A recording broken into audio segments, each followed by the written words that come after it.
Thank you very much, Chairman Ezel, and thank you to our witnesses being here today. The United States Coast Guard has been undergoing a significant recapitalization effort for almost 2 decades, the largest of its kind since World War II. Congress's attention on this issue is timely and imperative to the future success of the Coast Guard. Unfortunately, before I can move on to the topic of the hearing, I must address serious concern I have with recent decisions.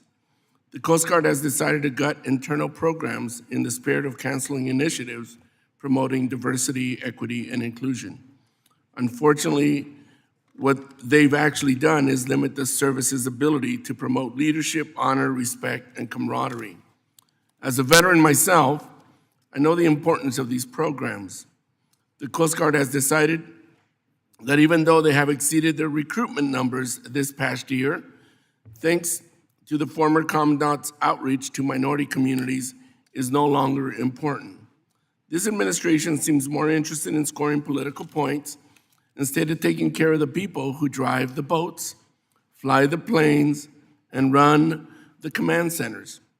I am very concerned that recent actions and ongoing uncertainty is going to affect recruiting and retention. Turning to the matter at hand, over the past 5 years, and in almost every case, procurement efforts have been over budget and over schedule. We must address the ongoing production issues, the service's long-term planning, and the consistent underfunding of programs to ensure timely and cost-effective procurement. The offshore patrol cutter program has essentially stagnated, suffering significant delays and cost overruns, including a bailout to a shipyard, which the Coast Guard could never truly afford. The incredible lack of foresight and planning for these issues leaves us with more bills instead of ships. At this point, there is still no real beginning in sight for the Polar Security Cutter. With respect to air assets, the Coast Guard operated a fleet of almost 200 aircraft, 146 helicopters, and 47 fixed-wing aircraft in January 2024. Currently, the Coast Guard is in the process of phasing out the short-range MH-65 helicopters in favor of the medium-range MH-60 helicopters. At the same time, the Coast Guard also reduced the service life of the MH-60s and reduced the overall fleet to 127. We seem to be going backwards here. Further still, due to the lack of support from appropriators, the service has ended the program to missionize 12 C-27s airplanes.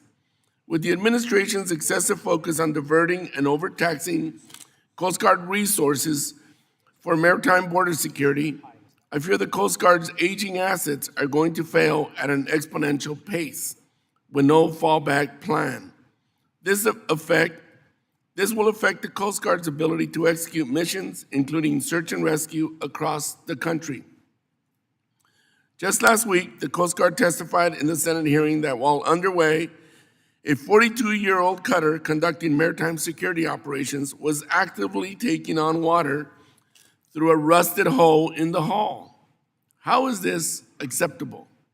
To risk the lives of our coasties and those they serve in ways that are completely preventable. The Government Accountability Office issued a report that estimated the Coast Guard's $7 billion estimate for the shoreside infrastructure backlog is actually higher.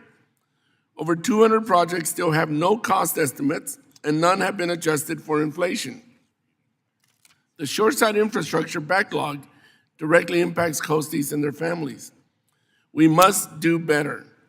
I have said before, and I will say it again, we must fund the Coast Guard at levels significantly higher than requested and appropriated in recent years.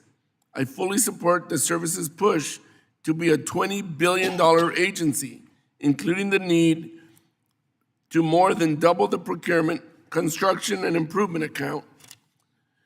Congress and Coast Guard leadership owe it to the personnel to deliver this.